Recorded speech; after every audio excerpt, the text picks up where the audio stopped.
आखाती देशातल्या युद्धामुळे बीडच्या आनंदवाडी शिवारातल्या केळी उत्पादकांवर संकट ओढवलंय। एकीकडे केळीची निर्यात बंद झाल्यामुळे केळी झाडावरच सडून जात आहेत, दुसरीकडे यातून वाचलेली केळी उत्पादकांना स्थानिक बाजारपेठेत अल्प दरात विकावी लागतात।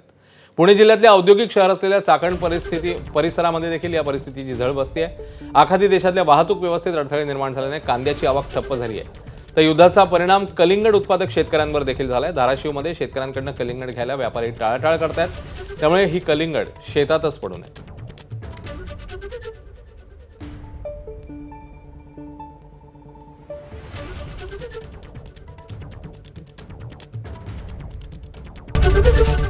एबीपी माझा, उघडा डोळे बघा नीट।